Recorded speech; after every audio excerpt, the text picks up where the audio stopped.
kelanjutan pembahasan pada hadis-hadis pada bab ini insya Allah ta'ala. Dan insya Allah materi akan seperti biasa disampaikan oleh guru kita Ustaz Syafiq Riza Hasan Basalamah Hafizah ta'ala yang disiarkan dari Studio Lorong Faradisa di Jember, Jawa Timur. Lalu Pak kami ucapkan terima kasih selain kepada Ustadz keluarga dan juga kepada keluarga besar tim Lorong Faradisa yang sudah membantu terlaksananya kajian pada hari ini. Selain ada Pak Zubair Banaji dengan operator Pak Zugas, Bayu Indra, dan dengan kameramen sekaligus juga admin Pak Billy Henry. Dan tim kru lainnya yang tidak bisa kami sebutkan satu persatu. Hafizahumullah Ta'ala yang telah bekerja di balik layar. Jazakumullah khair wabarakatuh. Sebagai tata tertib atau kajian online Zoom meeting, mungkin Tafadhali Ukti Uut bisa membantu membacakan. Baik, Jazakillah khair Ukhti Tias. Marilah kita menyimak sejenak protokol kajian online Guroba Muslimah sebagai berikut. Yang pertama, kajian ini adalah kajian khusus Muslimah. Bagi ikhwan dapat mengikuti live streaming melalui media sosial kami, yaitu di channel YouTube Guroba Muskat, Facebook Guroba Muslimah dan Guroba Muskat, internet radio Guroba Muskat Radio, dan relay dari beberapa media sunnah lainnya. Yang kedua, menggunakan nama sebenarnya sehingga mudah untuk dikenali. Yang ketiga, mematikan fitur video dan mute mic atau audio saat join dan saat kajian berlangsung. Menggunakan jilbab dan menutup aurat untuk mengantisipasi jika terjadi kesalahan teknis penggunaan Zoom. Yang keempat, mendengarkan kajian dan berusaha untuk mencatat. Yang kelima, sesi tanya-jawab akan diadakan pada akhir kajian. Diharapkan pertanyaan disesuaikan dengan tema pada hari ini. Bagi jamaah Zoom, mohon pertanyaan dituliskan terlebih dahulu di kolom chat untuk nanti bisa kami bacakan atau bisa ditanyakan langsung kepada Ustadz. Yang keenam, menghargai sesama dalam mengikuti kajian, meluruskannya dan berharap mendapat keridhaan Allah Subhanahu wa Ta'ala sehingga ilmu ini menjadi barokah dan bermanfaat bagi kita semua di dunia dan di akhirat kelak. Amin Allahumma amin. Demikianlah protokol kajian kali ini. Silakan pada Ustadz Tias. Jazakallah khair Tiruhut telah membacakan maklumat kita pada hari ini. Jazakallah khair wa barakallahu fikuna kepada jamaah sekalian, dan mungkin mari langsung saja kita sama-sama menyimak fawaid yang akan disampaikan oleh guru kita Al-Ustaz Syafiq Riza Basalamah Hafizah Ta'ala. Kepada Ustaz Fayatafad Mas.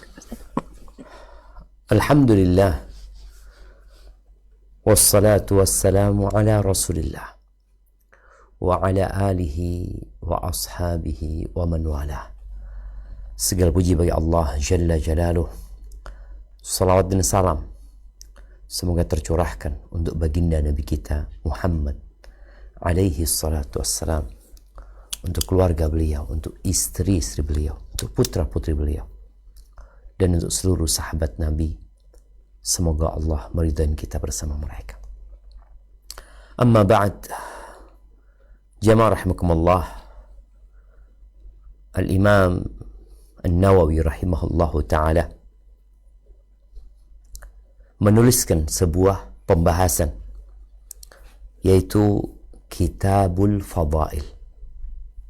Kitab Al-Fadail, yang artinya kitab yang mencakup fadilah, keutamaan.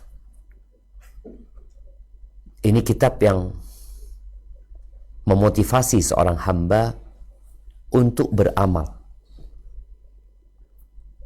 Berapa banyak buah-buahan yang terkadang kita tidak menyukainya, tapi tatkala disebutkan khasiat-khasiatnya, keutamaan-keutamaannya, kita jadi tertarik untuk mengkonsumsi buah tersebut. Tidak sedikit dari sayuran-sayuran yang kita tidak suka untuk memakannya. Tapi tatkala ada yang menjelaskan bahwa sayuran ini mengandung dan kaya vitamin serta gizi, akhirnya kita mulai mengkonsumsi. Jadi mengetahui keutamaan sesuatu, khasiat sesuatu, biasanya akan mendorong kita untuk melakukan apa yang seharusnya dilakukan terhadap sesuatu tersebut. Seorang yang mengetahui bahwa ternyata gula yang kita konsumsi setiap harinya di kopi kita, di teh kita, di jus kita, itu berbahaya untuk tubuh kita. Apabila kita tidak melakukan aktivitas yang banyak untuk membakar kalori yang dihasilkan dari gula tersebut. Ketika orang tahu itu, dia mulai meninggalkan gula. Jadi, itulah pentingnya ilmu. Di sini Al-Imam Nawawi memulai pembahasan tentang fadail, tentang fadilah dengan fadail kitabillah, dengan keutamaan-keutamaan yang berkaitan dengan kitabullah, dengan Al-Quran Al-Azim. Beliau mengatakan babu fadli qiraatil Quran, bab fadilah atau keutamaan membaca Al-Quran. Al-Quran yang ada di hadapan kita sekarang ini adalah kalamullah. Jadi di dalam mushaf tersebut itu adalah kalamullah azza wa jalla, firman Allah yang Allah mengucapkannya secara hakiki, kemudian didengar oleh Jibril alaihissalam, kemudian Jibril membacakannya kepada Nabi alaihi salatu wassalam. Allah berfirman, wa innahu latanzilu rabbil alamin nazala bihi ruhul amin ala qalbika litakuna minal mundirin. Kata Allah, Al-Quran itu benar-benar diturunkan dari Tuhan semesta alam ini. Siapa yang membawanya turun? Ar-Ruhul Amin, Jibril alaihissalam yang membawanya. Kemudian diturunkan ke hatinya Nabi kita Muhammad alaihi salatu wassalam sebagai pemberi peringatan. Al-Quran turun ke dalam hati karena hati adalah tempat untuk memahami, untuk mengetahui, untuk memikirkan, agar Nabi SAW menyampaikan Al-Quran ini kepada umat manusia. Di ayat lainnya, di surat Al-Qiyamah, Allah mengatakan, La tuharrik bihi lisanaka lita'jala bih. Jadi ketika Jibril membacakan Al-Quran kepada Nabi SAW, Nabi ingin mengikuti bacaan Jibril secara cepat. Tergesa-gesa Nabi SAW. Maka Allah melarang, jangan engkau gerakkan lisanmu untuk membaca apa yang sedang dibacakan Jibril. Maka diperintahkan Nabi SAW untuk diam. Kan kadang-kala ada orang ditalkin ya, diperintahkan untuk dibacakan sesuatu agar dia mengulangin. Ketika bacaan belum selesai, dia sudah berusaha untuk mengulanginya. Allah larang.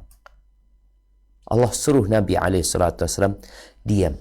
Inna alaina jam'ahu wa qur'ana. Fa'idha qara'nahu fattabi' qur'ana. Kami yang akan mengumpulkan di hatimu. Artinya nggak usah takut engkau nggak hafal. Kami yang akan membuatmu hafal. Setelah kami membacakannya kepadamu, silahkan engkau membacanya. Jadi Jibril alaihissalam, utusan Rabbul Alamin kepada Nabi Muhammad alaihissalam, diperintahkan untuk membacakannya dan Nabi akan memahaminya, akan menghafalnya. Kalau sudah dibacakan, engkau baru membacanya. Thumma inna alaina bayana. Kemudian kami yang akan menjelaskannya. Ini perintah dari Allah agar Nabi Muhammad SAW tidak memotong Jibril ketika dia membacakan Al-Quran. Ini sebagai bukti bahwa Al-Quran adalah kalamullah yang didengar oleh Jibril. Lalu Jibril memperdengarkannya kepada Nabi SAW. Dan Allah berbicara kapan Allah berkehendak.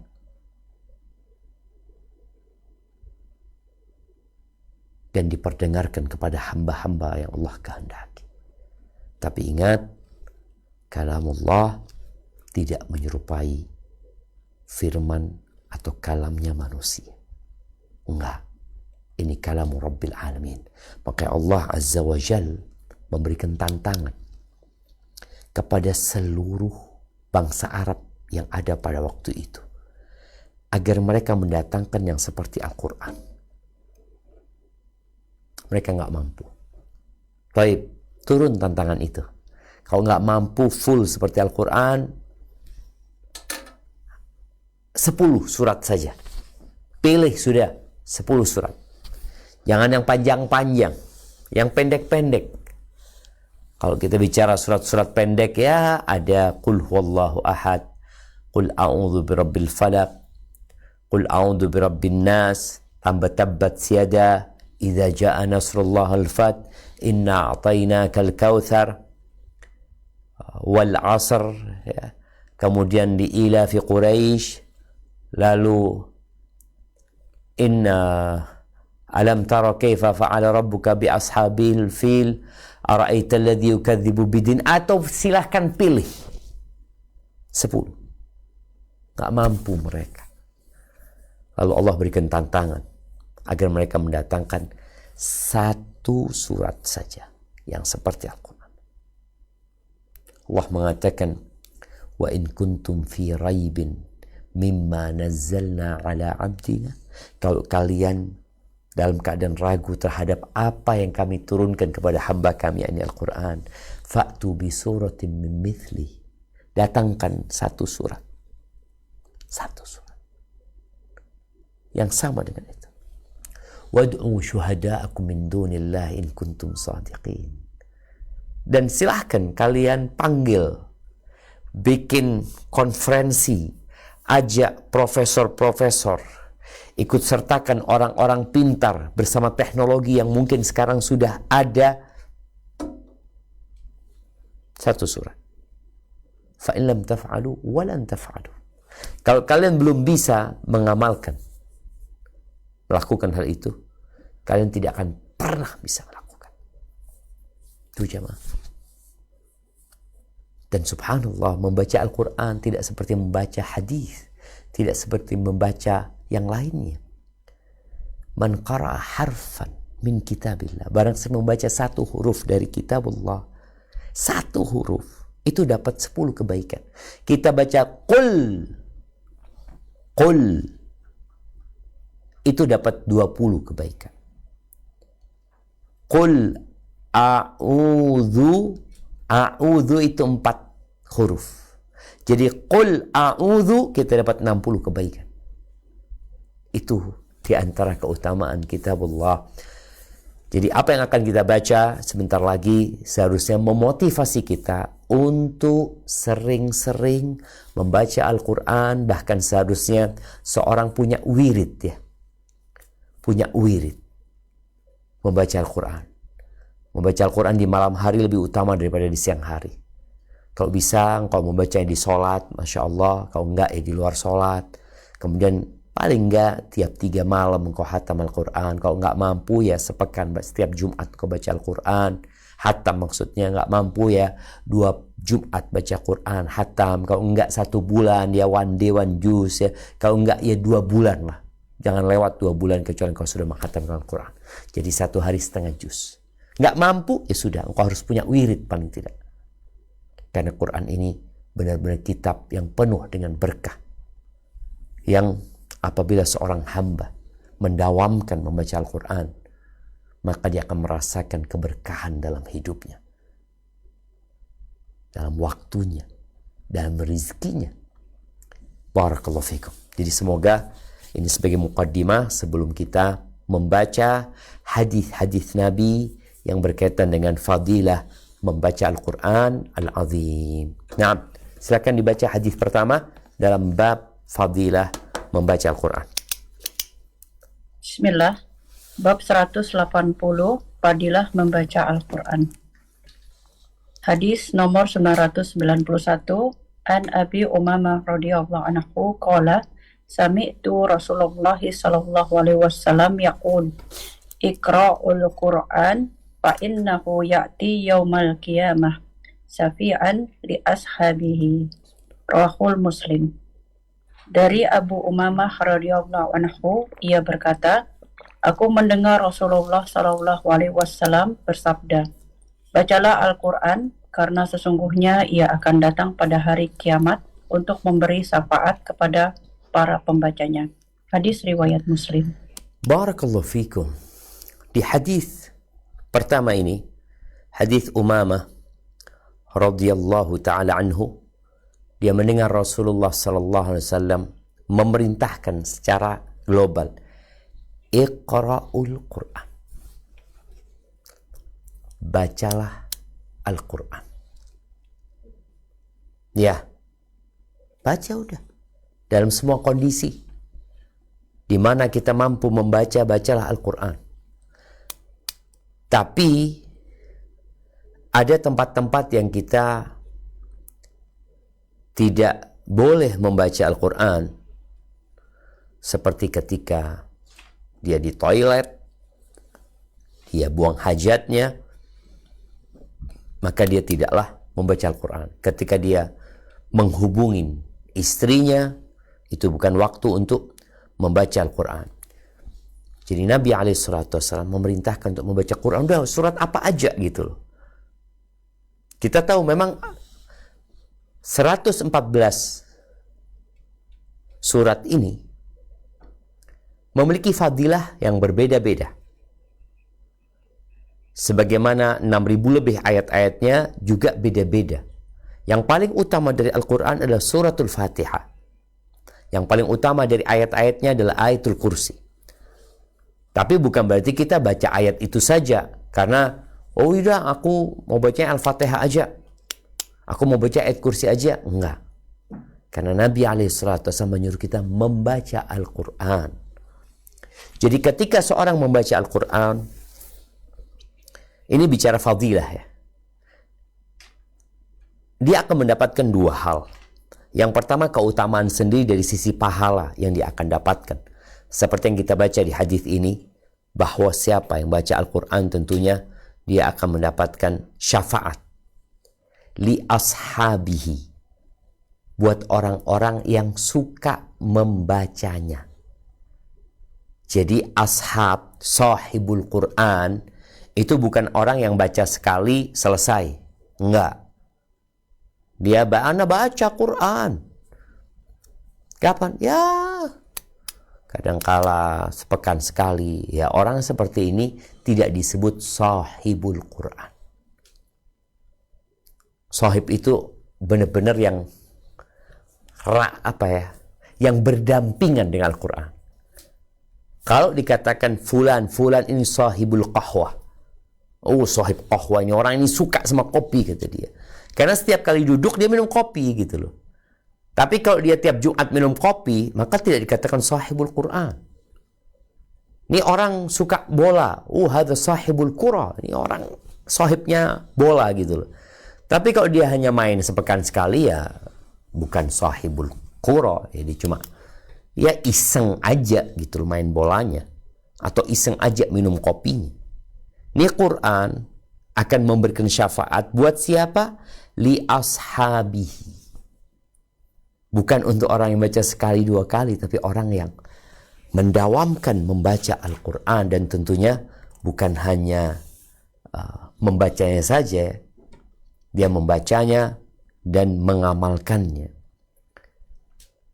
Kapan akan Quran ini memberikan syafaat? Yaumul qiyamah, pada hari kiamat. Selain kita akan mendapatkan faedah di dunia membaca Al-Quran ya. Tadi yang disebutkan Allah menyebut Quran ini berkah, Quran ini memberikan petunjuk kepada jalan yang lurus. Nah, tadi fadilah yang pertama didapat adalah keutamaan dari mendapatkan syafaat ya. Selain bacaan tiap hurufnya dapat pahala.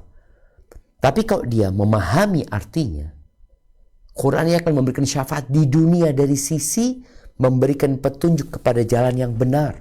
Inna hadzal Qur'an yahdi lillati hiya aqwam. Ini Quran menunjuki ke jalan yang paling lurus. Maka dia harus memahaminya. Ketika ada rambu-rambu atau ada petunjuk di jalanan, yang kita sedang melakukan perjalanan, lalu tiba-tiba ada petunjuk.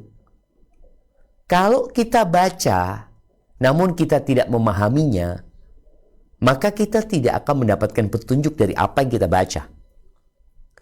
Oleh karena itu sekarang banyak aplikasi di handphone yang menawarkan kita bisa melihat rambu-rambu, kemudian kita kamera, lalu muncul artinya.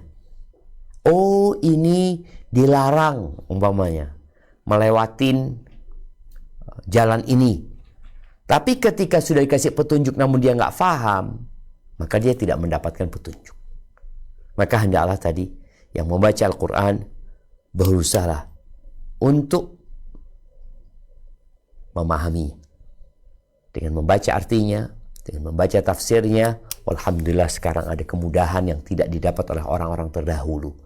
Dahulu di zaman penjajahan Belanda di negeri kita, nggak semua orang bisa membaca terjemahan Al-Quran. Percetakan juga sangat sedikit sekali. Jumlah mushaf yang ada pun sangat sedikit. Kemudian Indonesia merdeka, mulai banyak percetakan Al-Quran, terjemahannya, tapi tidak semua orang bisa memilikinya. Namun Allah berikan kemuliaan ya. Allah berikan kemuliaan yang juga menjadi fitnah buat kita semua. Adanya handphone, adanya tab, yang mana kita semua bisa membaca terjemahan Al-Quran mau versi mana saja, bahkan bukan hanya terjemahannya, dibacakan kita. Yang menjadi pikiran buat kita semua, mau nggak kita baca Quran? Barakallahu fiik. Itu hadis pertama, hadis nomor 991 di bab ini. Dibaca hadis kedua.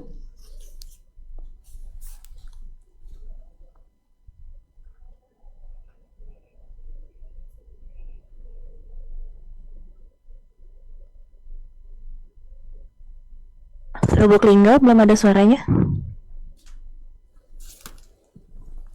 Bismillahirrahmanirrahim. Hadis nomor 992. Wa anin Nawas ibni Sam'ana radhiyallahu anhu qala sami'tu Rasulullah sallallahu alaihi wasallam yaqulu yu'ta yaumal qiyamah bil Qur'ani wa ahlihi allazina kanu ya'maluna bihi fid dunya taqdumuhu suratul Baqarah wa alu Imran tuhajjani ang sahibihima rawahul Muslim. Dari Nawas bin Sam'an radhiyallahu anhu, ia berkata, Rasulullah shallallahu alaihi wasallam bersabda, nanti pada hari kiamat Al-Quran akan didatangkan bersama orang yang dahulu mengamalkannya waktu di dunia. Di garis terdepan adalah surah Al-Baqarah dan surah Al-Imran yang akan membela pembacanya. Hadis riwayat Muslim. Barakallahu fikum. Nah, mahibbati fillah, di hadis kedua dalam bab ini Rasulullah sallallahu alaihi wasallam mengatakan yu'ta yaumal qiyamati bil Qur'ani wa ahlihi alladhina kanu ya'maluna bihi fid dunya. Kita tahu manusia di muka bumi ini berbeda-beda dalam mengamalkan sebuah perintah. Ada orang-orang yang nggak bisa baca Quran, nggak bisa dia baca Quran. Dia mungkin rajin sedekah, dia mungkin rajin puasa. Ada orang juga yang sedekah enggak, baca Quran enggak, tapi dia amalannya banyak di puasa. Dia punya kelebihan dalam ibadah puasa. Dan kita tahu surga itu memiliki 8 pintu. Yang pintu-pintu ini adalah untuk orang-orang yang memiliki kekhususan dalam memilih sebuah amalan dalam hidupnya. Tapi ada orang-orang yang bisa mengumpulkan semuanya. Dia sahibul Quran, dia sahibus salah, dia sahibus siyam, dia sahib birril walidain. Dia Masya Allah. Dia suka berjihad. Tapi di sini pada hari kiamat akan didatangkan Al-Quran dan Ahlul Quran. Siapa Ahlul Quran ini? Alladzina kanu ya'maluna bihi fid dunya. Mereka adalah orang-orang yang mengamalkan Al-Quran ini ketika hidup di dunia. Karena ada manusia-manusia yang membaca Al-Quran. Kalau kita bicara manusia itu ada yang tidak membaca ya. Ada yang membaca. Nah, kita bicara yang membaca. Ada orang yang rajin baca Al-Quran, tapi dia tidak mengamalkan. Dia membaca Al-Quran hanya untuk mencari upah dari Al-Quran. Dia membaca Al-Quran hanya untuk pamer. Hanya untuk mencari follower. Hanya untuk mendapatkan like. Ada. Jadi Allah berikan kelebihan kepada dia, suaranya bagus, indah, orangnya ganteng, umpamanya. Dia bikin video tentang Al-Quran. Tapi buat apa engkau bikin video itu? Bahkan dia punya rekaman 30 juz Al-Quran. Bayangan kita orang ini Masya Allah ya, dapat pahala banyak dia. Kenapa? Loh, setiap orang yang mendengar dia akan mendapatkan pahala. Sahih kalau niatnya benar. Dan kalau dia mengamalkan. Maka di hadis ini Nabi SAW mengatakan, alladzina kanu ya'maluna bihi fid dunya. Mereka adalah orang-orang yang mengamalkannya. Dia membaca, dia memahaminya, kemudian dia amalkan. Karena gimana akan mengamalkan kalau dia nggak ngerti? Maka tentunya dia adalah orang yang membaca, memahami, baru mengamalkan. Ini orang. Quran akan datang membela dia. Tapi kalau dia hanya membaca Al-Quran namun tidak mengamalkannya, seperti yang tadi disebutkan, hanya sekedar untuk popularitas, ya untuk follower, subscriber, apalah bahasa-bahasa sekarang, like, maka Quran akan datang menuntut dia. Apalagi Quran ini amalan akhirat. Jangan sampai amalan akhirat digunakan untuk mencari dunia. Terlalu hina dunia ini. Dunia ini akan ditinggalkan. Kalau engkau punya follower 1 juta, 2 juta, 10 juta, 100 juta, 500 juta, wallah mereka nggak akan bisa untuk membelamu pada hari kiamat. Kecuali amal kebajikan yang dilakukan dengan ikhlas dan sesuai dengan tuntunan Rasul Sallallahu Alaihi Wasallam. Maka ingat, Quran itu bisa menjadi pembela, bisa menjadi penggugat. Kalau engkau amalkan dengan ikhlas, maka dia akan datang membela. Taqdumuhu suratul Baqarah wa Alu Imran. Di garis terdepan yang akan membelamu adalah surat Al-Baqarah dan surat Ali Imran. Al-Baqarah dan Ali Imran. Nabi SAW mengatakan tuhajjani an sahibihima. Mereka akan melakukan pembelaan buat orang-orang yang suka baca. Ingat sahibul Quran, ingat sahibihima, dia orang suka baca Al-Baqarah, suka baca Ali Imran.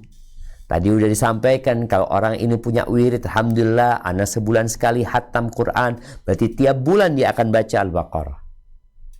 Nanti ketemu Al-Baqarah lagi.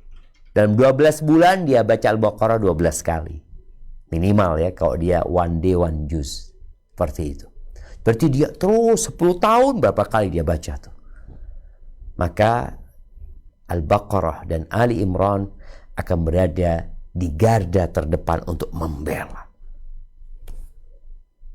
Boleh jadi kita punya salah, kita punya dosa. Siapa yang tidak berbuat dosa? Tapi kita tahu amal-amal kebajikan menghapuskan dosa. dan khusus untuk Al-Quran akan datang membelamu. Jadi di sini kita juga melihat bahwasanya penamaan suratul Baqarah dan Ali Imran ini dari Nabi Muhammad SAW. Ini menguatkan pendapat yang menyebutkan bahwa nama-nama surat Al-Quran adalah berasal dari keterangan dan petunjuk Nabi Muhammad SAW. Tapi perlu digarisbawahi juga ya, yang terpenting dari membaca Al-Quran ini bukan bacaannya, tapi pengamalan dengan Al-Quran tersebut. Syekh bin Utsaimin rahimahullahu ta'ala menyebutkan bahwasanya tajwid itu nggak wajib. Pendapat yang mengatakan tajwid itu wajib, beliau mengatakan qaulun dhaif, nggak harus. Tajwid itu memperindah, nah. Tapi nggak semua orang mungkin tahu gunnah ya, tahu dengan berbagai macam hukum tajwid. Oh ini ikhfa, mungkin dia nggak ngerti. Tapi dia membaca Al-Quran, makhorijnya benar. Dia tidak merubah huruf dengan huruf, dia tidak merubah harokat dengan harokat. Udah bacaannya benar, tapi nggak bagus. Ini lebih baik bacaannya mungkin nggak pakai tajwid, tapi dia mengamalkan, daripada orang yang bacaannya bagus, yang bacaannya indah. Ada anjuran ya, anjuran untuk memperindah bacaan, betul. Tapi yang terpenting dari Al-Quran ini adalah mengamalkannya. Dan tidak bisa mengamalkan kecuali memahaminya. Maka tadi, ketika kau membaca, bacalah artinya. Boleh jadi bacaanmu tidak terlalu bagus. Nanti kita akan lihat beberapa hadis ya, berkaitan dengan orang yang mungkin mengeja dia bacanya. Dia satu persatu, nggak seenak orang yang lancar bacaannya. Tapi kalau dia mengamalkan, tetap Al-Quran akan datang membela dia pada hari kiamat. Barakallahu fiik. Nah, dilanjutkan.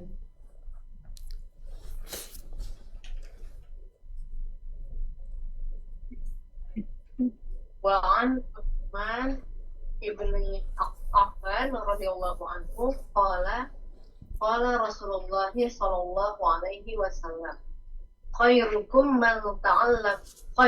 man ta'allama al-Qur'an wa 'allamahu. Rawahul Bukhari. Dari Utsman bin Affan radhiyallahu anhu, ia berkata, Rasulullah sallallahu alaihi wasallam bersabda, orang yang paling baik di antara kalian adalah yang mempelajari Al-Quran dan yang mengajarkannya. Hadis riwayat Al-Bukhari. Barakallahu fikum. Nah, ahibati fillah, hadis Utsman bin Affan radhiyallahu anhu menjadi hadis yang memotivasi para guru Al-Quran atau siapa saja yang menyibukkan dirinya Al-Quran untuk tidak putus belajar Al-Quran. Karena yang terbaik adalah yang belajar Al-Quran dan mengajarkannya. Itu yang terbaik. Ada banyak ilmu yang dipelajari di kampus-kampus. Bahkan kalau kita lihat ya, disiplin ilmu itu terus berkembang. Nanti ada pembahasan yang lebih detail ya. Tambah lagi, prodi baru, macam-macam. Ya, tentunya ilmu-ilmu yang diajarkan insya Allah bermanfaat. Tapi yang terbaik ya, yang paling manfaat di antara ilmu yang dipelajari manusia itu adalah Al-Quran. Yang belajar Al-Quran dan mengajarkannya.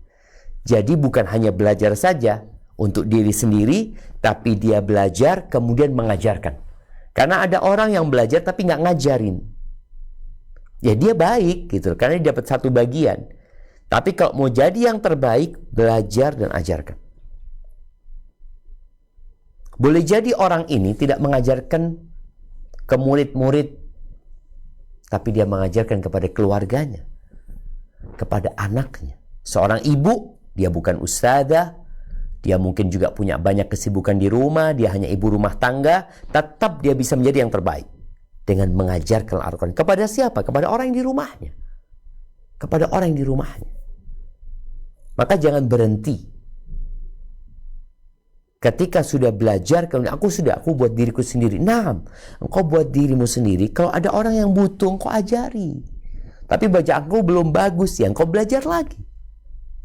Dan bicara belajar Al-Quran, ini, belajar dan mengajarkannya, mencakup belajar membacanya, huruf per huruf, surat per surat, juga mencakup mengajarkan makna dan isinya.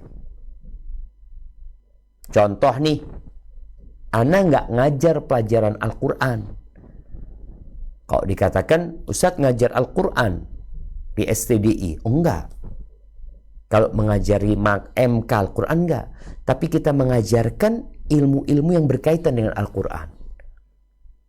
Makanya ketika kita membahas Kitabut Tauhid, pembahasan Tauhid, pembahasan iman, Kitabul Aqidah yang kita bahas, umpamanya kita akan mengajarkan satu surat.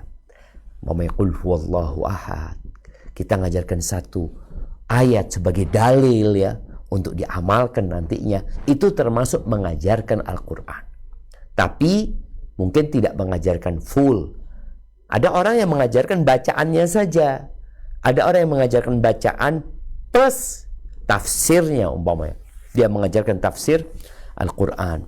Jadi orang-orang yang mengajarkan Al-Quran, membacanya, membuat mereka hafal, dia termasuk dalam hadis ini. Dan juga yang mengajarkan makna-makna Al-Quran, ya tergantung berapa banyak yang dia ajarkan, dia akan mendapatkan fadilah menjadi yang terbaik. Maka berusahalah bagi teman-teman yang mungkin dia belajar umum. Ya, anak kan memang nggak mau jadi ustadz, iya. Engkau menjadi pengusaha. Tafadhal. Tapi Quran ini manfaatnya bukan hanya di dunia. Di akhirat engkau akan mendapatkan manfaat. Di dunia engkau akan dibimbing untuk menuju ke surga Allah Azza wa Jalla. Usahakan semua memiliki waktu belajar Al-Quran dan punya waktu mengajarkannya. Walaupun tadi mungkin tidak kepada semua orang. Mungkin diajarkan kepada pembantunya di rumah Al-Fatihah. Mungkin diajarkan kepada sahibnya Al-Fatihah. Dia dapat bagian dari fadilah ini. Barakallahu fiik. Baik, lanjutkan. Hadis nomor 994. Wa an Aisyah radhiyallahu anha qalat qala Rasulullah sallallahu alaihi wasallam alladhi yaqra'ul Qur'ana wa huwa mahirun bihi ma'as safaratil kiramil bararah والذي يقرأ القرآن ويتتعتع فيه وهو عليه شق له أجران متفق عليه. Dari Aisyah radhiyallahu anha, ia berkata, Rasulullah Shallallahu alaihi wasallam bersabda, orang yang membaca Al-Quran dengan mahir bersama para malaikat yang mulia dan baik, dan orang yang membaca Al-Quran dengan terbata-bata lagi sulit akan mendapatkan 2 pahala. Muttafaq alaih. Barakallahu fiik. Kita lihat ya, subhanallah, bagaimana manusia dimotivasi untuk belajar Al-Quran. Bagaimana dia diarahkan untuk terus membaca Al-Quran dalam kondisi dia udah pinter atau masih terbata-bata. Nabi SAW mengatakan yang membaca Al-Quran wa huwa mahirun bihi. Dalam kondisi dia mahir sudah. Seperti imam-imam yang membaca Al-Quran tanpa berhenti. Itu memiliki kedudukan yang tinggi. Tapi sekali lagi, dia bukan hanya baca sekali ya. Dia terus membaca Al-Quran. Dia akan bersama malaikat-malaikat yang mulia yang taat kepada Allah Azza wa Jalla. Ingat, bukan hanya membaca ya. Tadi sudah dibahas. Membaca itu harus diamalkan. Kalau tidak, Quran itu akan menjadi penggugat kita kelak pada hari kiamat. Adapun yang membaca Al-Quran wa yatata'ta fihi. Yatata'ta fihi itu terbata-bata dia membacanya. Seperti anak ya, kalau baca, jangan baca Quran, dia baca tulisan dari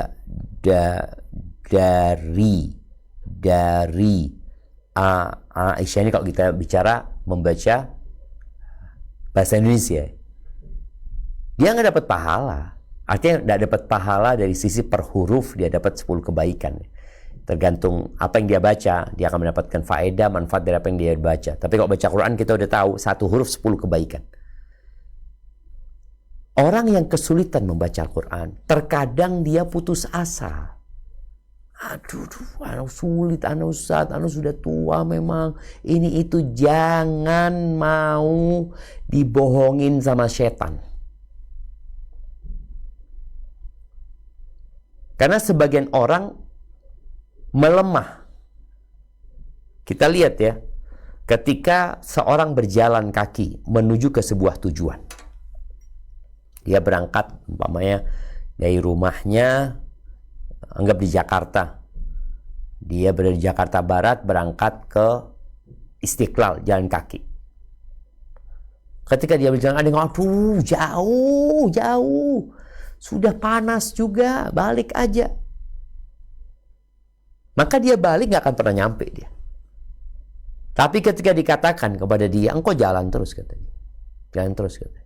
Ada yang memotivasi dia. Jauh, enggak, udah dekat. Bismillah.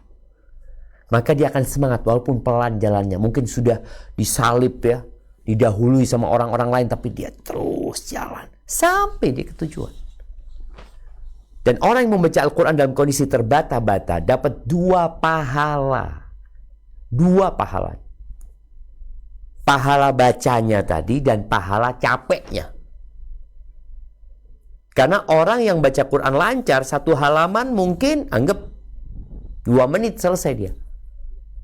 Sedangkan yang terbata-bata 1 halaman, Allahu Akbar, 1 jam gak selesai kadang-kala. Dia terus capek. Maka Allah kasih dia pahala double. Dan bobot dari pahala itu, sebagaimana ucapan Nabi SAW ya, kepada Aisyah radhiyallahu taala anha, ajruki ala qadri nasabiki. Pahalamu itu sesuai dengan kelelahan yang engkau rasakan.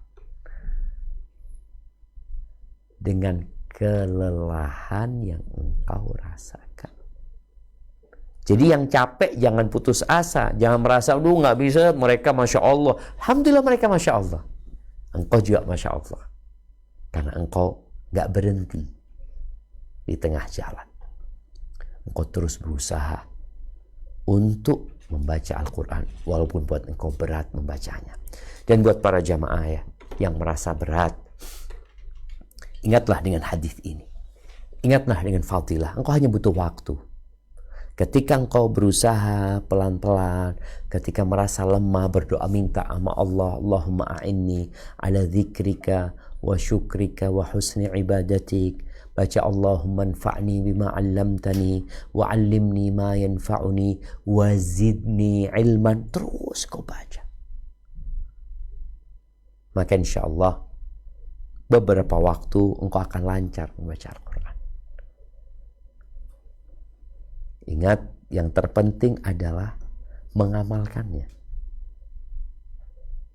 Engkau sudah baca terbata-bata, tidak apa-apa, baca artinya, dapat faedah, lalu engkau amalkan. Ini akan lebih baik daripada orang yang bacanya bagus, tapi dia tidak mengamalkan. Maka Quran yang dia baca, yang dia lancar untuk menjadi imam dan membacakannya kepada orang-orang, boleh jadi itu Quran datang menuntut dia, menggugat dia, dan bukan membela dia. Barakallahu fiik. Nah, lanjutkan.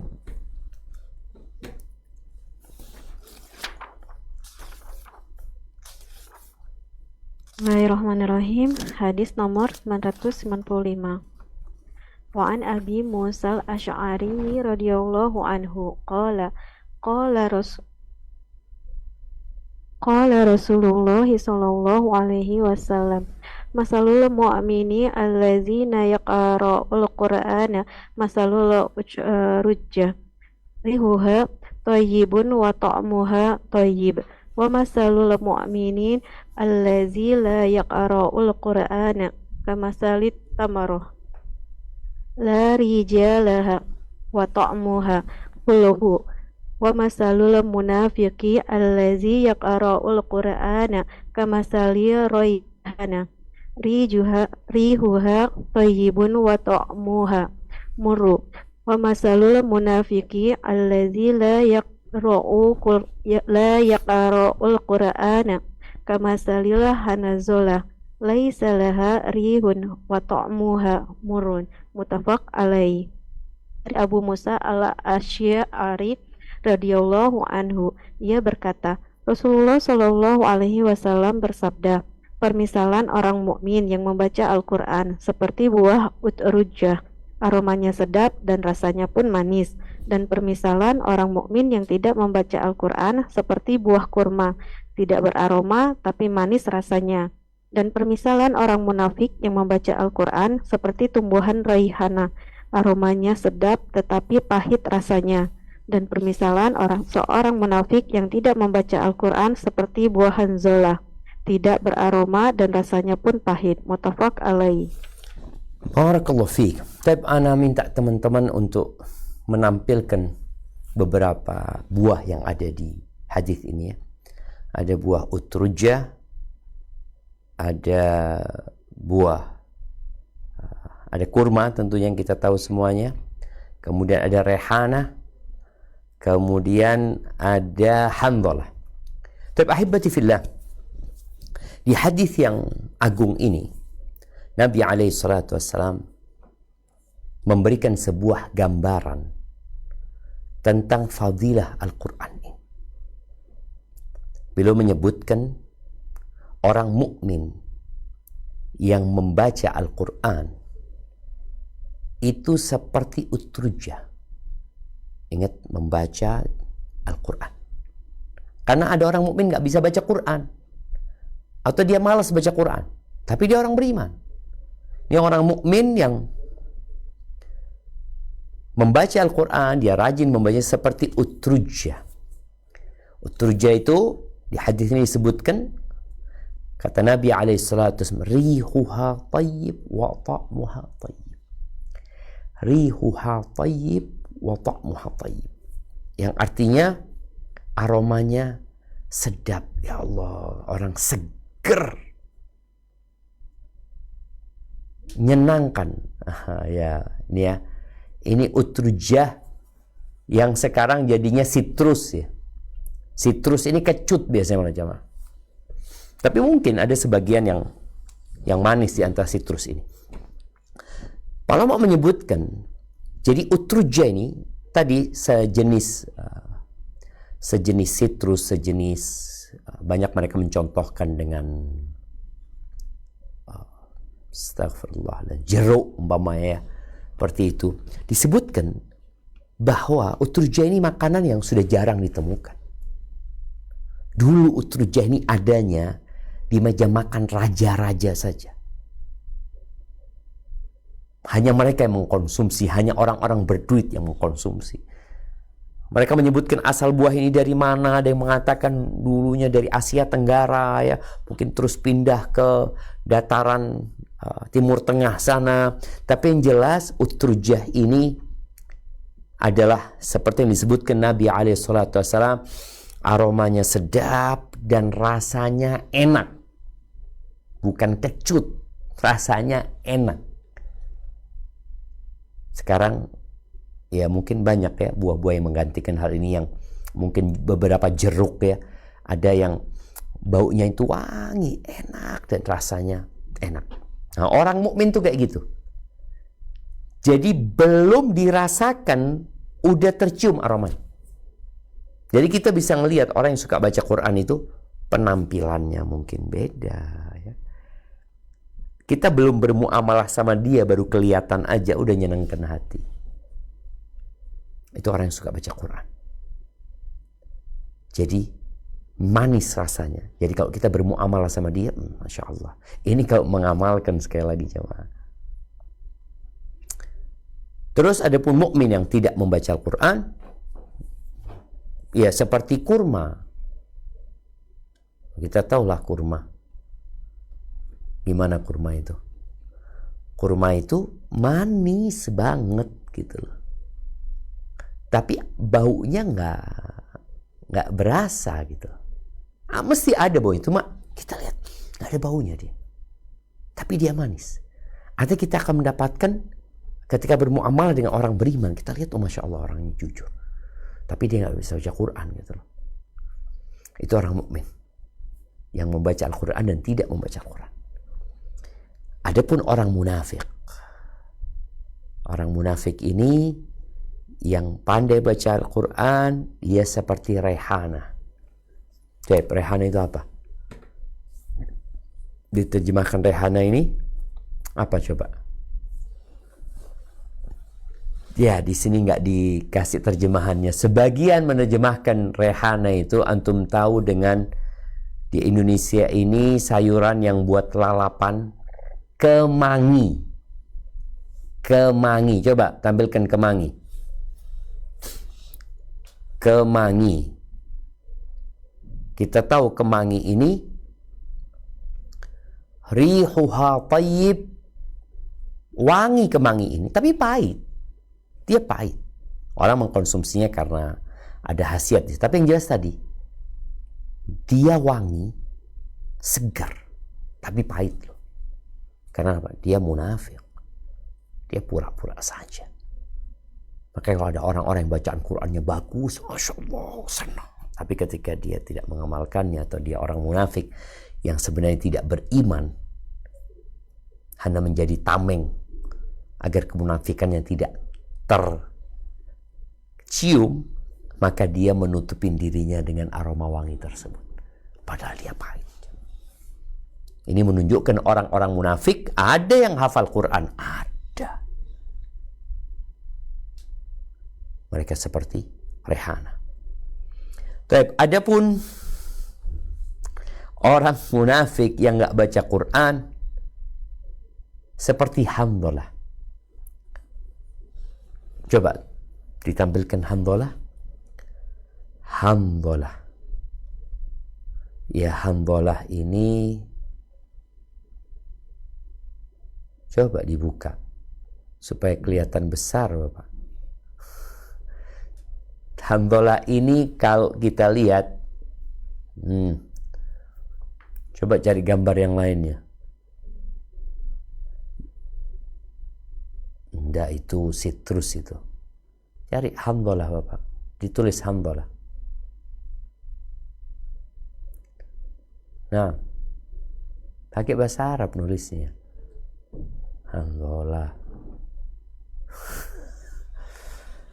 Iya, Hanzalah itu kalau kita lihat, pernah melihat semangka, kita tahu semangka yang bulat.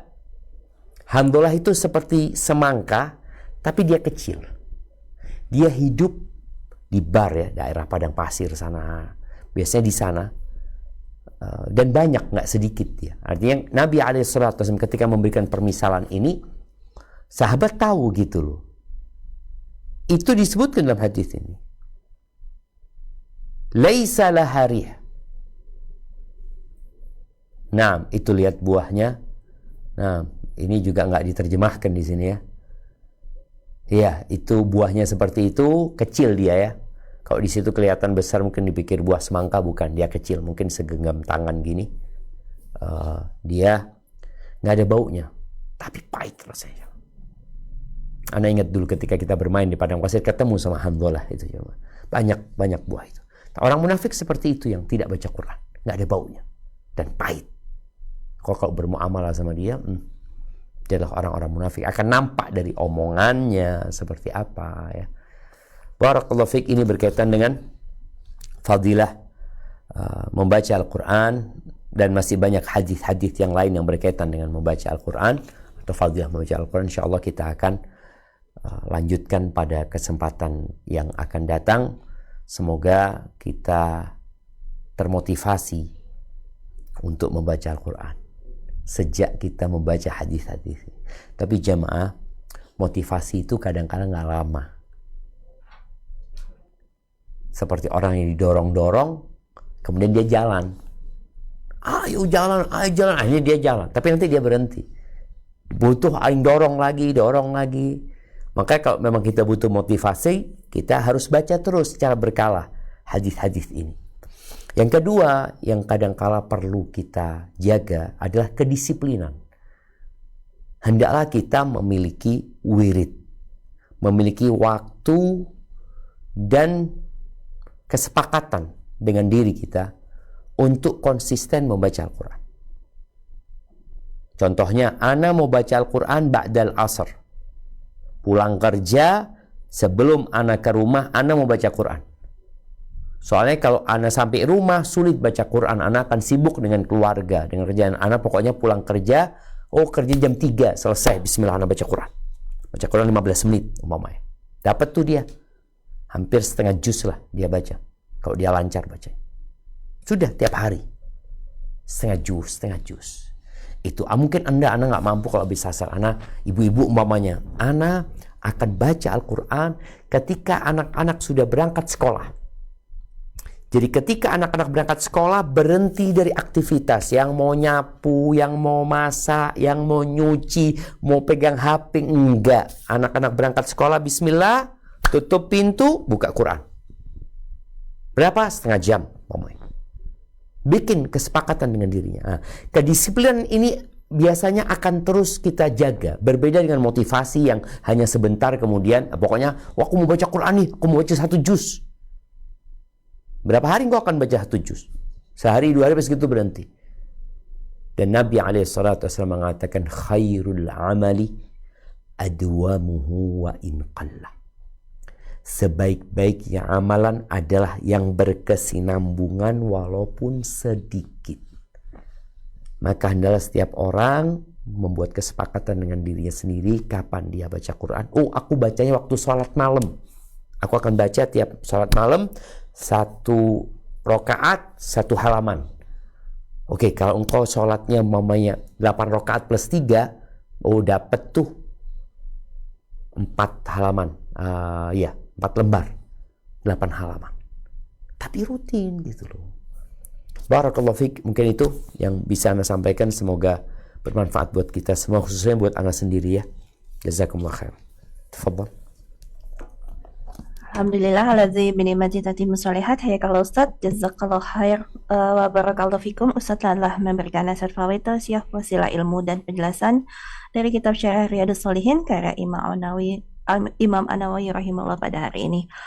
Dan sebelum masuk ke sesi kedua, yaitu sesi tanya jawab dalam 30 menit ke depan insyaallah, seperti biasa kami Ghuraba Muslimah ingin mengucapkan terima kasih kepada channel-channel dari Mina Sunnah telah turut serta menyiarkan relay kajian pada hari ini.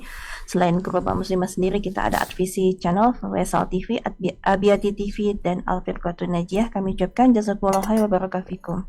Dan insyaallah kita akan masuk ke sesi tanya jawab pada sesi kedua ini. Mungkin sudah ada yang resen. Tafadhali untuk Ukti Putri bisa bertanya kepada Ustaz.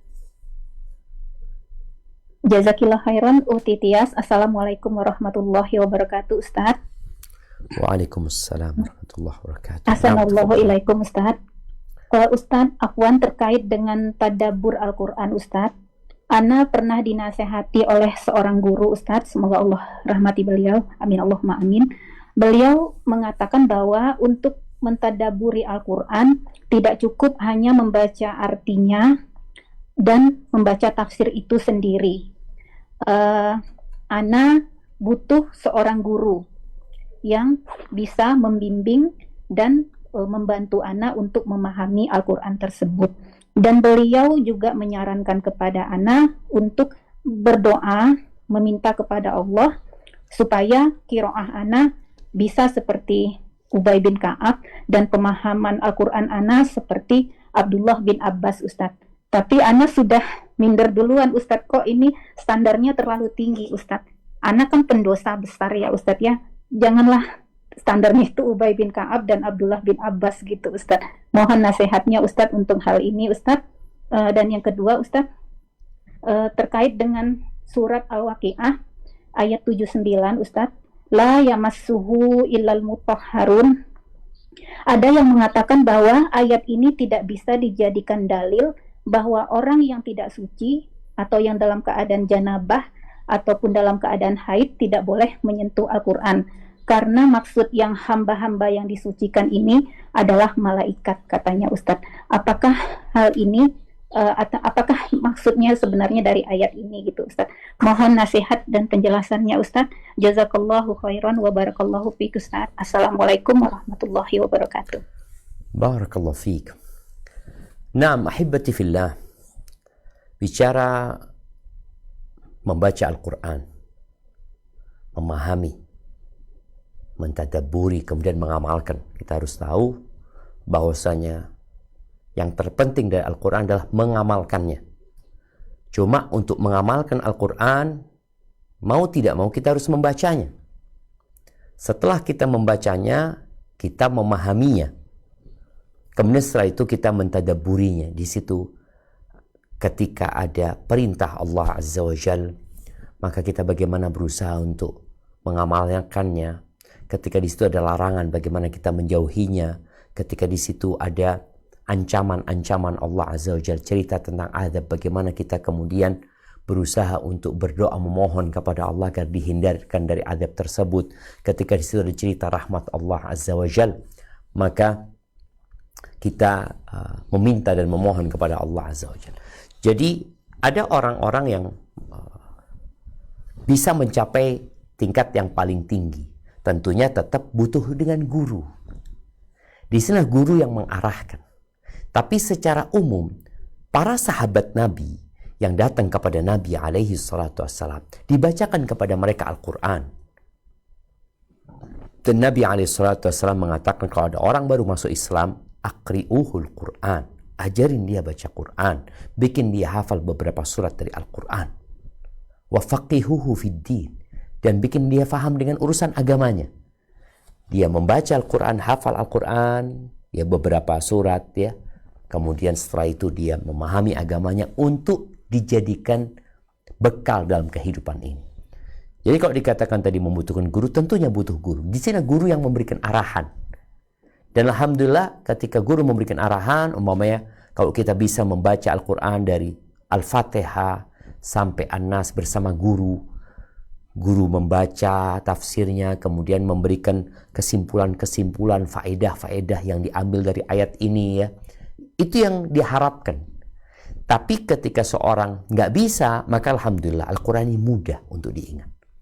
Walaqad yassarna al-Qur'ana lidzikr fahal min muddakir. Kami benar-benar telah memudahkan Al-Quran untuk diingat. Adakah orang yang mau mengingat? Jadi kalau dikatakan tadi bagaimana supaya kita bisa mengamalkan Al-Quran, kan tujuannya mengamalkan Al-Quran. Artinya kalau kita sudah faham, memahaminya, tentunya kalau kita memahami bahasa Arab, memahami juga berbagai macam kunci-kunci ilmu dalam Islam sehingga lebih mudah bagi kita mengamalkannya. Bagi orang yang tidak bisa, maka bacalah terjemahannya. Bacalah tafsirnya. Insya Allah itu sudah cukup bagimu untuk mengamalkannya. Dan kalau engkau sudah bisa mengamalkannya, alhamdulillah. Itu yang terpenting dari kita ketika kita membaca Al-Quran Al-Azim ya. Barakallahu fiik. Ada pertanyaan yang kedua. Ya, kalau bicara ayat yang di surat Al-Waqiah, la yamassuhu illal mutahharun. Betul, memang para ulama tidak menjadikan itu sebagai dalil bahwa tidak boleh menyentuh Al-Quran kecuali orang yang suci. Tapi ada dalil-dalil lainnya. Di antaranya anak akan bacakan hadis Abu Hurairah radhiyallahu taala anhu, di mana Nabi alaihi salatu wassalam ketika menulis surat ya ke Amr ibn Hazm, disebutkan dalam situ ada sebuah tulisan yang mengatakan alla yamassal qur'ana illa tahir. Tidak boleh menyentuh Al-Quran kecuali orang yang tahir, kecuali orang yang suci. Kecuali orang yang suci. Dari sinilah jumhur ulama berpendapat ya. Kita kan jumhur memang kebanyakan ulama mengatakan tidak boleh menyentuh Al-Quran kecuali orang yang suci. Mushaf Quran tadi itu. Maka berusaha kita untuk tidak menyentuhnya kecuali dalam kondisi suci. Kalaupun dikatakan kan ada khilaf di antara para ulama, betul ada khilaf di antara para ulama, tapi keluar dari khilaf yang ada, berusahalah untuk tidak menyentuh Al-Quran kecuali dalam kondisi suci. Kalau engkau mungkin malas wudu ya, alhamdulillah sekarang bisa membaca Al-Quran lewat handphone ya, lewat tab ya, atau membaca lewat tafsir ya. Karena mushaf yang ada tafsirnya tidak dikatakan mushaf. Quran yang ada tafsirnya itu tidak dikatakan mushaf. Sehingga dia bisa membacanya walaupun tidak dalam kondisi, atau menyentuhnya walaupun tidak dalam kondisi suci. Hadza wallahu a'lam bissawab. Nah.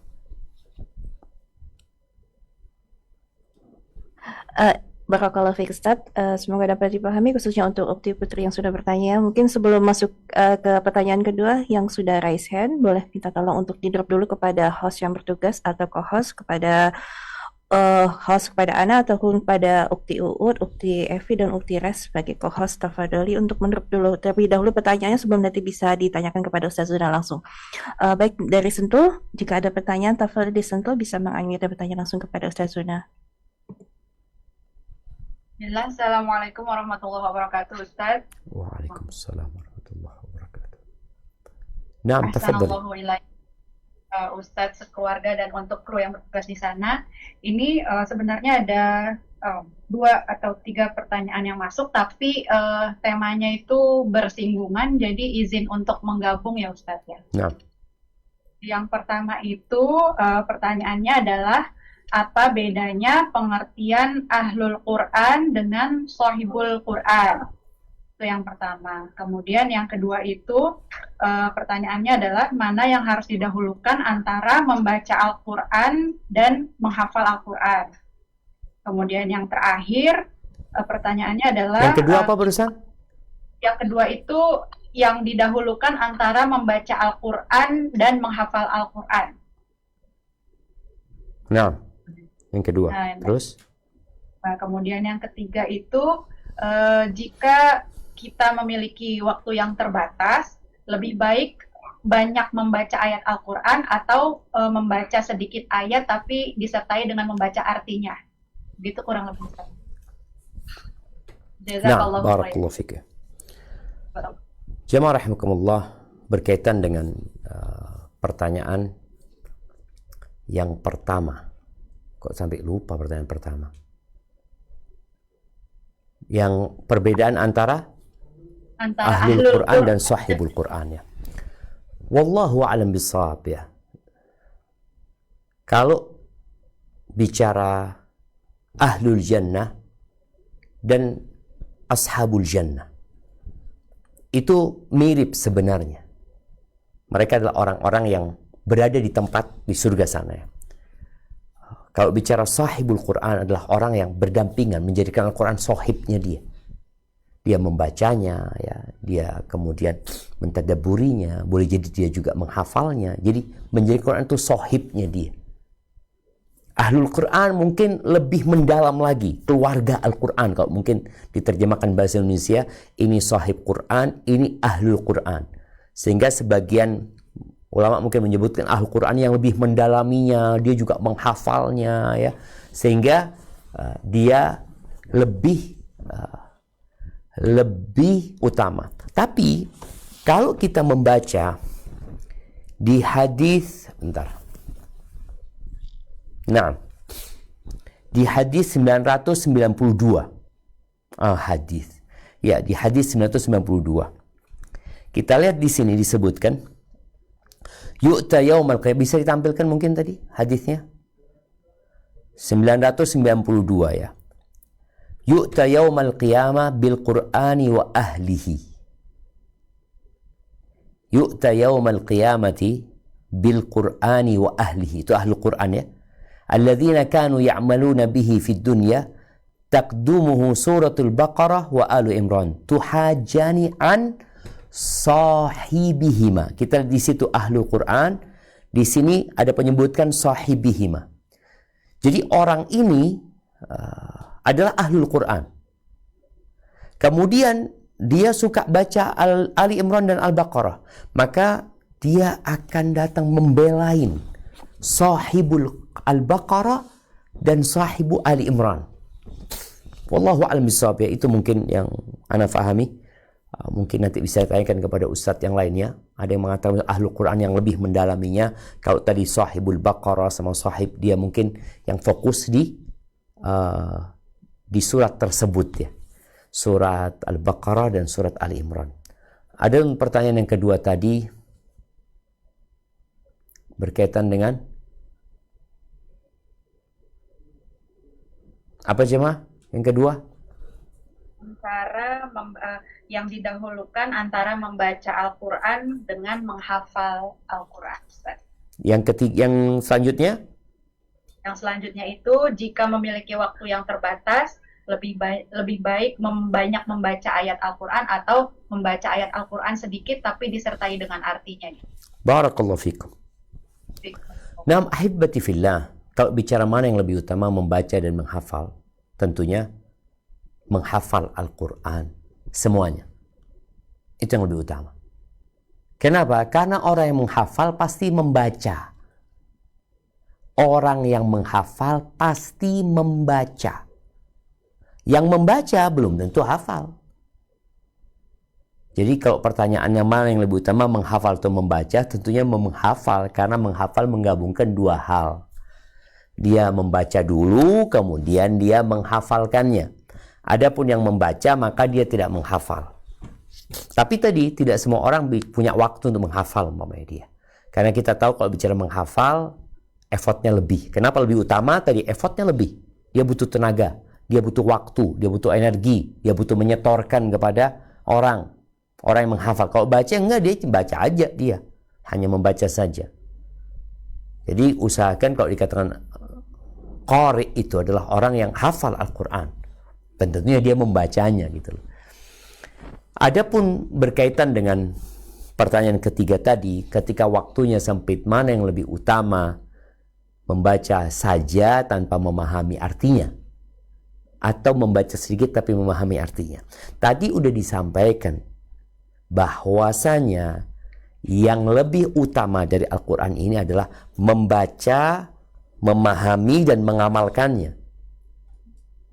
Tapi kalau dia membaca saja namun dia tidak mengamalkan, maka dia nggak dapat fadilah mengamalkan, padahal tujuan utama adalah mengamalkan. Maka hendaklah kita berusaha untuk membaca, memahami, dan mengamalkannya. Hanya saja ulama membincangkan, atau ketika waktu-waktunya waktu fadilah, di bulan Ramadan, kalau aku membaca dengan artinya, maka nggak akan hatam gitu. Tapi kalau baca saja, dia akan hatam ya. Tetap menurut ana wallahu a'lam bishawab, mungkin membaca tetap dengan artinya. Usahakan jamaah. Tapi tidak perlu dengan tafsirnya. Makanya kalau dulu para ulama, Imam Syafi'i sehari menghatamkan Al-Quran 2 kali di bulan Ramadan, maka beda tentunya kualitas pemahamannya dengan membaca di waktu yang lebih panjang. Karena kesempatan untuk mentadabburinya lebih lama lagi. Maunya menghatamkan Al-Quran dalam sepekan dengan menghatamkan Al-Quran dalam 1 hari. Buat orang yang mengerti isi Al-Quran tetap berbeda. Dia ya mungkin memahami yang dia baca, tapi tidak mendalam. Tapi kalau dia lebih lama, mungkin dengan mentadaburinya, dengan lebih mendalam. Namun tadi ketika waktu-waktu itu mulia, maka nggak apa-apa kita lebih memaksa untuk membaca dan tidak mendalami maknanya. Bukan mereka membaca tanpa memahami, tetap para ulama itu membaca dan memahami, karena mereka bahasanya bahasa Arab, dan mereka juga faham dengan Al-Quran. Hanya tadi tidak mendalaminya. Maka nasihat anak yang punya waktu sedikit, bacalah tetap sama artinya. Tetap sama artinya, walaupun tadi tidak dengan tafsirnya. Soalnya kalau kita bicara dengan tafsirnya, boleh jadi satu ayat itu mungkin para ulama menulis tafsirnya 2-3 lembar. Karena berkaitan dengan hukum-hukum, dengan hadis-hadis yang menjelaskannya. Enggak, yang penting kita paling enggak paham apa yang dimaksud dengan ayat ini, walaupun tidak mendalaminya. Umpamanya bicara tentang idza waqa'atil waqi'ah, kita tahu apa maksudnya gitu loh. Ketika membaca sabbihisma rabbikal a'la, kita tahu. Maka kita bertasbih mengatakan subhana rabbiyal a'la. Hadza wallahu a'lam bissawab. Na'am. Semoga dapat dipanggil kesusahan untuk jamaah Sentul yang sudah bertanya. Tafadhali Ukti Evi, jika ada pertanyaan yang disampaikan bisa langsung bertanya kepada Ustadz. Jazakillah khair Uti Tias. Assalamualaikum warahmatullahi wabarakatuh Ustadz. Waalaikumsalam warahmatullahi wabarakatuh. Ya, ini ada titipan pertanyaan Ustadz. Ketika membaca ayat surat At-Taubah, maka kita tidak membaca basmalah di awal surat. Nah, bagaimana jika kita ingin membaca mulai di tengah surat, Ustadz? Apakah hanya dengan ta'awud saja? Karena kebiasaan yang diajarkan ke saya sebelum membaca ayat Al-Quran, membaca ta'awun dan basmalah terlebih dahulu. Mohon nasihatnya Ustadz. Jazakumullah khairan, barakallahu fiik Ustadz. Barakallahu fiik ya. Ini bicara adab membaca Al-Quran ya. Bagaimana kita membaca Al-Quran. Ketika sebelum membaca maka Allah memerintahkan fasta'id billah. Wa idza qara'tal Qur'an fasta'id billahi minasyaitonir rajim. Apabila engkau membaca Al-Quran maka hendaklah engkau berta'awud ya, mengatakan a'udzubillahi minasyaitonir rajim. Begitu pula dalam salat kita. Kita membaca sebelum membaca Al-Fatihah. Apakah dibaca setiap rakaat? Sebagian ulama mengatakan iya. Sebagai mensunnahkan untuk membaca ta'awud itu rakaat pertama, kedua, ketiga, keempat. Tapi sebagian ulama mungkin yang lebih kuat ya cukup dia membaca di awal saja, baca a'udzubillahi minasyaitonir rajim, karena ini satu rangkaian seakan-akan seperti itu. Tapi kalau membaca di setiap rakaat nggak ada masalah. Setiap kali dia hendak membaca Al-Quran, yaitu baca Al-Fatihah, dia baca a'udzubillahi minasyaitonir rajim, kemudian bismillahirrahmanirrahim. Kemudian kalau membaca awal surat jelas kita membaca di awal surat dengan bismillahirrahmanirrahim, kecuali yang tadi disebutkan di surat At-Taubah. Bagaimana kalau kita membaca Al-Quran di tengah-tengah surat? Apakah kita membaca bismillah atau cukup ta'awud?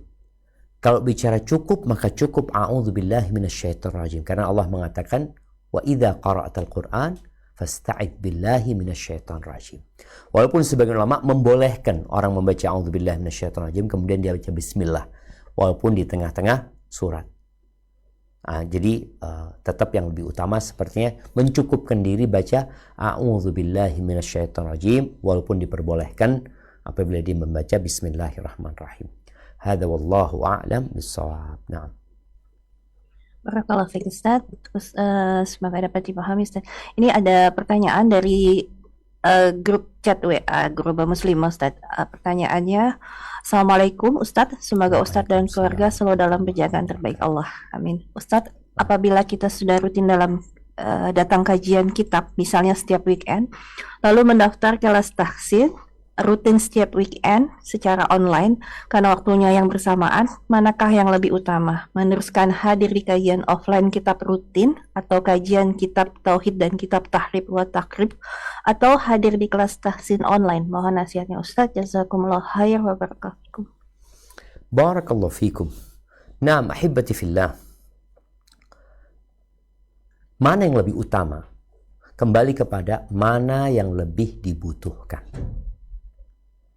Jadi orang itu memiliki kebutuhan yang berbeda-beda. Tadi udah disampaikan bicara tajwid.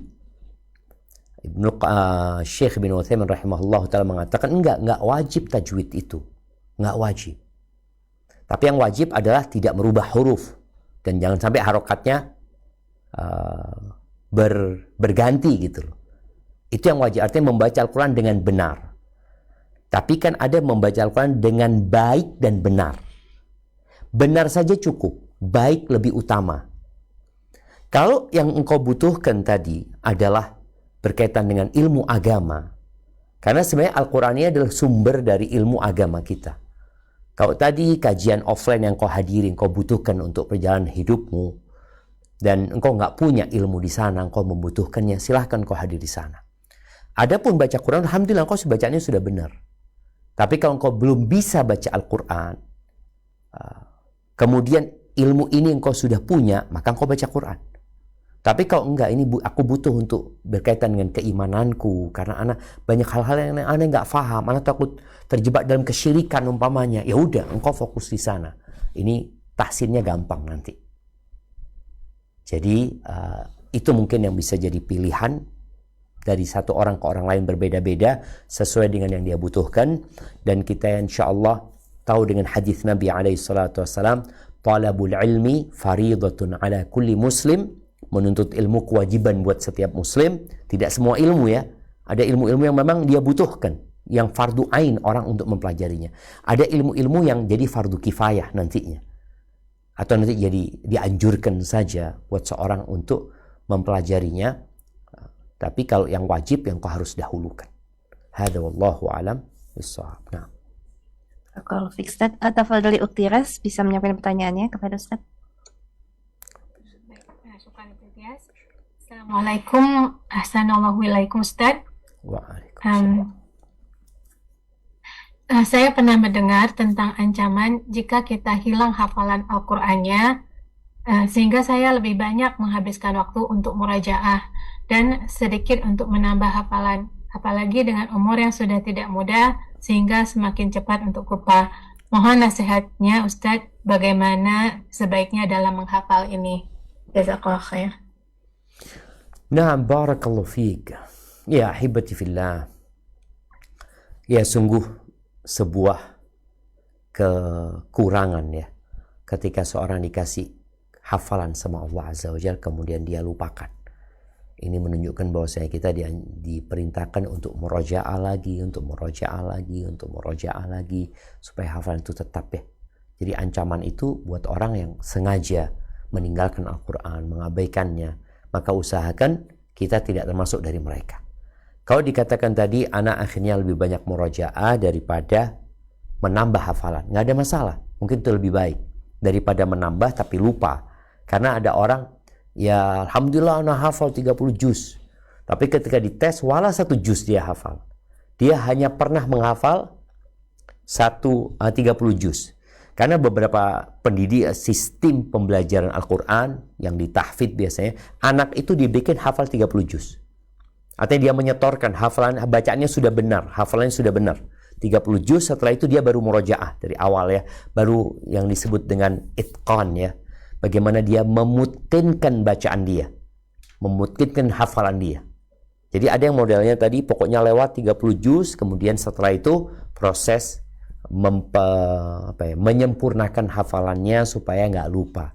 Disitulah ada proses yang cukup panjang, butuh waktu. Tapi kalau cuma sekedar hafal terus lupa, ya semua orang bisa. Tapi ini salah satu sistem mungkin yang dianut di beberapa sekolah ya. Wallahu a'lam bishawab. Tapi yang jelas tadi, kalau bicara mana yang lebih utama, ana murojaah yang ana punya atau menambah. Yang lebih utama sih murojaah plus tambah. Tapi kalau nggak bisa saat anak kalau nambah hilang, ya udah yang ada dimungkinkan sambil terus membaca Al-Quran dengan memahaminya, dengan memaknainya, kemudian dia mengamalkannya dalam kehidupan ini. Hadza wallahu a'lam bishawab. Nah, Kalau Ustaz, insya Allah banyak sekali pertanyaan Ustaz. Mungkin mungkin Ustaz mungkin 3-4 lagi pertanyaan. tergantung pertanyaannya. Ya Ustaz, siap insyaallah. Tafadhol Ukti Uut bisa menyampaikan langsung pertanyaan kepada Ustaz. Jazakillah khair Ukti Tias. Assalamualaikum warahmatullahi wabarakatuh. Waalaikumsalam warahmatullahi wabarakatuh. Ahsanallahu Ustaz. Nah, Ada pertanyaan dari salah satu jamaah Zoom. Ada hadis yang menerangkan bacaannya kira-kira begini Ustaz. Baguskan bacaan Qur'anmu dan barang siapa yang tidak membacanya dengan bagus, maka bukan bagian dari sunnah kami. Maksudnya membaguskan bacaan itu apakah dengan alunan Ustadz? Karena banyak yang membaca Quran dengan alunannya bagus, tetapi tajwidnya kacau balau Ustadz. Jadi bagaimana yang sebaiknya Ustadz? Jazakumullah khair, barakallahu fikum. barakallahu fikum. Nah, ini pertanyaan yang menarik jamaah. Pertanyaan yang menarik ya. Bicara membaguskan bacaan Al-Quran adalah mengikuti aturan. Jadi bukan sekedar mengindahkan bacaan tapi menyelisih aturan. Bahkan dilarang orang-orang itu membaca Al-Quran dengan suara-suara yang indah tapi menyelisihi kaedah tajwid yang ada.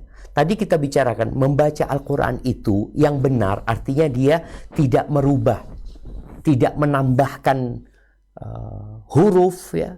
Karena kadangkala ada orang yang baca Quran dengan suara yang indah-indah, dalam bacaannya dia menambahkan huruf sebenarnya di sana. Maka itu tidak diperbolehkan. Jadi mana yang lebih utama? Membenarkan bacaannya dulu. Terus memperindah. Ketika dia memperindah, dia mengikuti kaedah-kaedah yang sudah ditulis sama para ulama.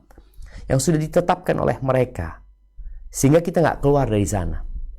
Jadi kadangkala ada orang yang, terus terang kita kadangkala mendengar orang yang bacaannya indah, tapi yang madnya tobi'i, dia bikin 6 harokat ya. Kemudian yang nggak mad dia bikin mad. Tadi kadangkala sampai ada yang menambahkan huruf. Maka kalau dikatakan mana yang lebih utama membenarkan bacaannya. Dan yang mau memperindah bacaannya, tadi sudah dibahas, itu bagus, lebih bagus ya tentunya. Orang yang bacaannya enak, ini itu, kita diperintahkan untuk memperindah, tapi tanpa menambahkan huruf, mengganti harokat, dan apalagi kalau niatnya sudah salah. Hanya sekedar untuk membuat orang senang. Barakallahu fiik. Sepertinya kita ke pertanyaan terakhir mungkin. Tafadhol. Nah. Terakhir Ustaz ya. Tafadhali Sentul bisa menyampaikan pertanyaan terakhir secara singkat mungkin mengingat waktu. Bismillahirrahmanirrahim. Assalamualaikum Ustaz. Ustaz, sebenarnya pertanyaan saya mungkin jawabannya agak panjang, tapi saya berharap Ustaz mungkin bisa di lain waktu entah buat videonya atau membahas ini, karena saya sudah cari-cari juga, cuman belum ketemu jawabannya. Jadi sepupu saya Syiah Ustaz. Dan anggota keluarga saya sendiri ada yang tidak melihat Syiah itu sebagai penyimpangan akidah ataupun kafir. Bahkan ini didukung dengan pengakuan dari teman mereka yang misalnya sudah pernah ke Iran, lalu di sana disambut dengan baik, bahkan ditanya kamu Sunni atau Syiah, oh saya Sunni, oh kita saudara, segala macam gitulah Ustaz. Kemudian ada juga yang dibilang oh yang Ayatullah Khamenei itu melarang orang Syiah Iran itu menjelek-jelekkan sahabat. Nah, bagaimana yang kita pahami kan Syiah ini bertaqiyah, Ustaz. Nah, bagaimana cara saya membuktikan atau menjelaskan pada keluarga saya bahwa itu adalah taqiyahnya Syiah? Sebagaimana banyak orang yang memandang ustadz-ustadz sunnah salaf ini hanya pura-pura baik, padahal suka mengkafirkan orang-orang yang tidak mengikuti salaf, gitu kan? Nah, kan padahal kan tidak seperti itu. Nah, sama juga bagaimana cara saya menjelaskan kepada keluarga saya bahwa Syiah ini bertaqiyah, bagaimana saya membuktikannya, Ustaz? Masya Allah, barakallahu fiik. Nah, ahibati fillah. Jadi sangat sulit sekali memang berhadapan dengan orang yang dia bisa berganti baju menyesuaikan dengan kondisi yang ada. Kadang-kala bajunya kuning, merah, hijau, mau dia. Maka cara membuktikan kesesatan mereka, bahwasanya mereka memang tidak benar itu bukan dengan melihat kondisi mereka. Karena mereka boleh jadi warnanya ini loh, mereka hijau warnanya, ini kayak gini. Engkau bilang mereka merah, enggak, ini loh mereka kuning ya. Seperti itu. Makanya perlu dilakukan adalah dengan membacakan kepada mereka tulisan-tulisan imam-imam mereka.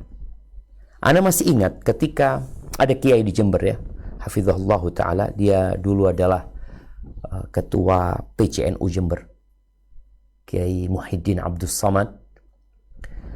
Sempat ana ngobrol sama dia pernah menyampaikan kepada presiden waktu itu, Gus Dur ya, Abdurrahman Wahid, untuk berhati-hati terhadap Jalaluddin Rahmat. Jalaluddin Rahmat ini tokoh Syiah yang sempat jadi anggota DPR ya. Jalaluddin Rahmat.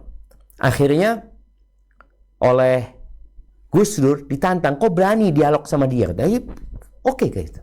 Kita dialog sama dia. Akhirnya beliau cerita kepada ana, diadakan sebuah majelis forum dialog.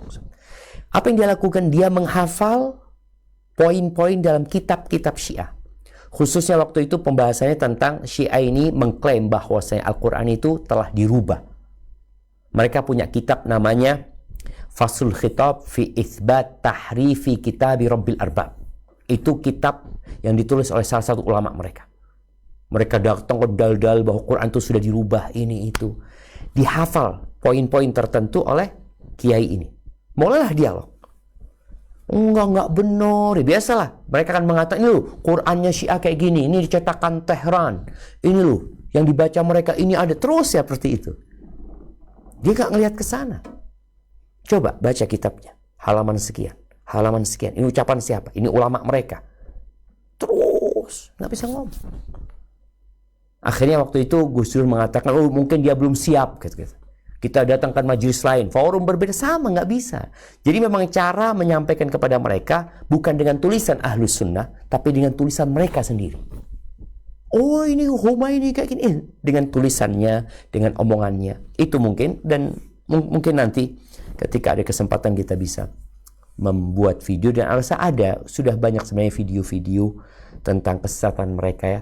Bahkan nanti anak kirimkan, mungkin minta teman-teman untuk mengirimkan salah satu ulama Syiah kontemporer ya, yang memiliki syahadat yang berbeda, bahkan dalam syahadatnya itu harus melaknat Abu Bakar, Umar, Aisyah, dan Hafsah ya. Barakallahu fiik, ya itu yang dapat Anda sampaikan, kurang lebihnya mohon maaf. Semoga Allah mudahkan bagi kita untuk belajar agama ini dan mengamalkannya, dan semoga kita mati husnul khatimah. Subhanakallahumma wa bihamdika asyhadu an la ilaha illa anta astaghfiruka wa atubu ilaik. Ana mohon undur diri. Wassalamualaikum warahmatullahi wabarakatuh. Waalaikumsalam warahmatullahi wabarakatuh. Jazakumullah khair Ustaz. Barakallahu fiik. Alhamdulillahilladzi bi ni'mati tatimmu shalat. Segala puji bagi Allah Azza wa Jalla, dengan nikmatnya lah segala kebaikan amal saleh menjadi sempurna. Telah baik kajian hari ini, kami Ghuraba Muskat, Ghuraba Muslimah mengucapkan jazakumullah khair baik atas partisipasi jadi kajian kali ini, baik yang mengikuti secara online Zoom dan juga juga secara offline, dan juga terutama untuk jemaah yang sudah berpartisipasi untuk bertanya. Semoga Allah Azza wa Jalla memberikan keridhaannya melalui pertanyaan antuna, agar bisa memberikan ilmu manfaat dan diamalkan juga bagi yang lain, ikut serta meneriakannya sebagai amalan pemberat untuk antuna kelak. Amin Allahumma amin. Kembali kami mohon diingatkan, jika pertanyaan antuna yang belum sempat ditanyakan karena keterbatasan waktu atau lain hanya, agar bisa diingatkan kembali di kajian berikutnya, insya Allah di kesempatan yang akan datang, di kajian yang sama waktunya, insya Allah di tiap pekan kedua dan keempat tiap bulannya. Atau mungkin jika ada pertanyaan yang sama atau mirip, bisa dipertemukan jawabannya di Lorong Paradisa atau channel resmi Ustadz lainnya, ataupun juga pada kajian kami sebelumnya. Jadi jangan lupa untuk memfollow SRB Channel dan juga Lorong Paradisa sebagai afiliasi dari SRB Channel. Dan sebagai informasi, selain kajian di Radio Solihin, kita juga memiliki kajian-kajian lainnya, yaitu ada 2 kajian muslimah, yaitu pada hari Rabu, kajian kitab ada pada hari Ahad, kajian kitab ada wa'adawa dengan Ustadz Ahmad Zainuddin Al-Banjari Hafizahullah Ta'ala, dan bergantian juga dengan kitab Umdatul Marah atau 100 hadis hukum wanita khusus ummahat, insya Allah pada hari Rabu bersama Ustadz Rizal Lilia Putra Nada Hafizahullah Ta'ala. Sekaligus juga ada kajian keluarga, yaitu bersama Ustadz Firanda Andija Hafizahullah Ta'ala, yakni syarah kitab Syama'il Muhammadiyah di tiap hari Jumat pukul 13.15 waktu Indonesia bagian Barat. Lalu kajian keluarga lainnya, kajian kitab Sifat Puasa Nabi SAW bersama Ustadz Musyafa Adarini Hafizahullah Ta'ala pada hari Kamis malam per 2 pekanan insya Allah. Lalu juga kajian keluarga lainnya, yaitu kajian di hari Kamis malam bergantian dengan Sifat Puasa Nabi SAW bersama Ustadz Amni Nur Bais Hafizahullah Ta'ala dengan kitab Minhajul Muslimin pada bab muamalah. Jadi jika ada pertanyaan seputar muamalah atau fikih atau lainnya, jika bisa ditanyakan pada kajian-kajian yang lebih berkesesuaian dengan tema-tema tersebut. Dan untuk informasi waktu detail bisa disimak melalui platform digital seperti YouTube, meta platform Ghuraba Muskat atau Ghuraba Muslimah Muskat. Jadi jangan lupa untuk mendaftar, mengikuti, menyukai, dan memegang media sosial kami tersebut. Jadi juga untuk menekan tombol pengingat agar terupdate dengan kajian-kajian yang lainnya, insya Allah berfaedah. Kami mohon dibukakan pintu maaf segala kekurangan pada pendengaran kajian. Jazakumullah khair, barakallahu fikum, kip hamasah, ma'assalamah, ila liqa, insyaallah, wassalamualaikum warahmatullahi wabarakatuh. Insyaallah sampai ketemu lagi jemaah.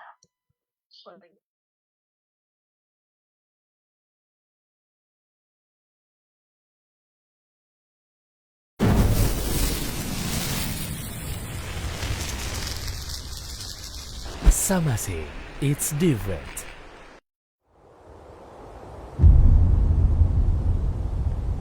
Klik tombol berikut untuk mendapatkan update ilmu yang insya Allah bermanfaat.